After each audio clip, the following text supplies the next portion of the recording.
대통령이 북한 김정은 위원장의 수석 대변인이라는 말을 듣지 않게 해달라. 이 발언이 국회 본회의 제1야당 교섭단체 대표 연설에서 나왔습니다. 청와대는 국가원수 모독인 동시에 국민 모독이라는 입장을 냈습니다.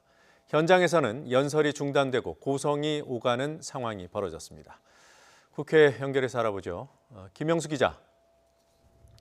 네, 국회입니다. 네, 어떤 일이 있었는지 정리부터 해볼까요? 네, 먼저 나경원 원내대표의 발언 그대로를 살펴보겠습니다. 문재인 정부의 경제정책과 함께 외교 안보 정책을 비판하면서 더는 대한민국 대통령이 북한 김정은 국무위원장의 수석 대변인이라는 낯뜨거운 이야기를 듣지 않도록 해달라. 지난해 미국 언론이 보도한 것을 인용한 겁니다. 직접 들어보겠습니다.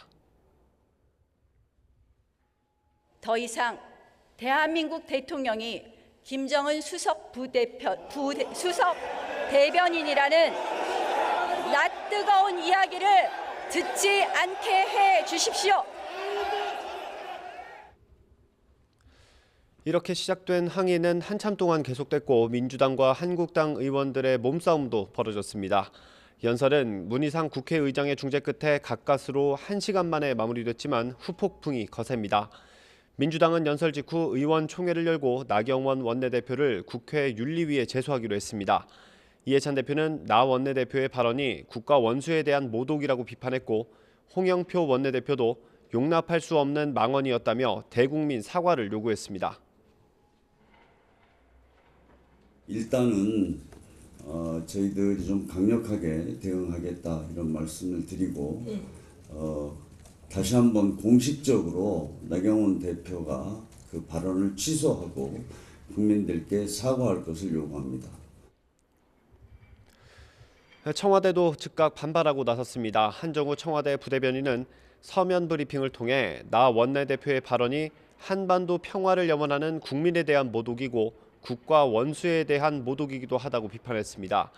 또 한국당과 나 원내대표가 사과해야 한다며 평화를 두려워하거나 냉전의 그늘을 생존의 근거로 삼던 때로 돌아가겠다는 뜻이 아니길 바란다고 꼬집었습니다. 바른미래당 김관영 원내대표는 연설 내용이 과한 면이 있었다고 생각한다면서도 여당 역시 과민하게 반응한 것 같다고 지적했습니다. 이렇게 볼썽사나운 모습들을 국민들께 보여준 점에 대해서 참 정말 얼굴을 들 수가 없습니다. 이 거대 양당이 이렇게 진영 싸움을 하고 좌파니 우파니 보수니 진보니 이렇게 싸우는 것 이제는 그만두어야 한다고 생각합니다. 이에 대해 나경원 원내대표는 이미 외신 보도에서 나온 내용이고 그런 이야기를 듣지 않게 해달라는 취지였다며 반박했습니다. 반대편의 이야기를 안 듣는 모습을 그대로 보여주었다고 생각을 합니다. 그런 면에서 정말 우리 대한민국의 민주주의가 참으로 왜곡되는 것 아닌가 하는 그런 생각이 들어서 안타까웠습니다. 자유한국당 황교안 대표도 민주당의 윤리위 제소에 대해 부당한 조치가 있다면 단호하게 대처하겠다고 강조했습니다. 선거제도 개편 관련한 여야 사당 움직임 살펴보죠. 바른미래당에서 신중론이 나오고 있다고 하던데요. 패스트트랙에 추가로 올리는 법안들 때문입니까? 네, 그렇습니다. 일단 민주당의 입장을 한번 살펴보겠습니다. 더불어민주당은 자유한국당을 제외한 야 3당과 함께 선거제도 개혁안 패스트트랙 추진에 속도를 내겠다는 방침입니다. 홍영표 원내대표는 선거제도 개혁 법안과 함께 권력기관 개혁 법안도 신속 처리 안건으로 처리하기 위해 야 3당과 서둘러 논의를 마치겠다고 밝혔습니다. 앞서 여야 4당은 지역구와 비례의석 비율에는 의견을 모았습니다. 이에 따라 비례의석에 대한 연동형 비례대표제 도입 여부, 그리고 공수처법을 비롯해 민주당이 추진하는 개혁 법안 가운데 어떤 법안을 신속 처리 안건으로 처리할지가 남았습니다. 막바지 조율만 남겨둔 상황인데 바른미래당에서 이상 기류가 감지되고 있습니다.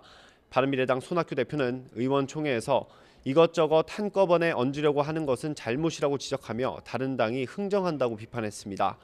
김관영 원내대표는 온전한 연동형 비례대표제를 강조했고 민주당의 개혁 법안 가운데 국정원법에 대해서는 수정안을 전제로 논의하겠다고 밝히기도 했습니다. 특히 정병국 의원 등 옛 바른정당 출신 의원들이 패스트트랙 동참에 반대 의사를 표명하고 나서 당 내부 노선 갈등으로 이어지는 것 아니냐는 관측까지 나오고 있습니다. 오늘 의총에서 결론을 내리지 못한 바른미래당은 추후 의총을 통해 당의 입장을 다시 정리하기로 했습니다. 바른미래당이 패스트트랙에 동참하지 않으면 선거제도 개혁 관련 법안이 상정되더라도 통과를 장담할 수 없는 상황입니다. 아직 여야 사당 원내대표들의 추가 회동 소식은 들리지 않는 가운데 선거제도 개혁안이 패스트트랙으로 추진될지 관심이 쏠리고 있습니다. 지금까지 국회에서 전해드렸습니다.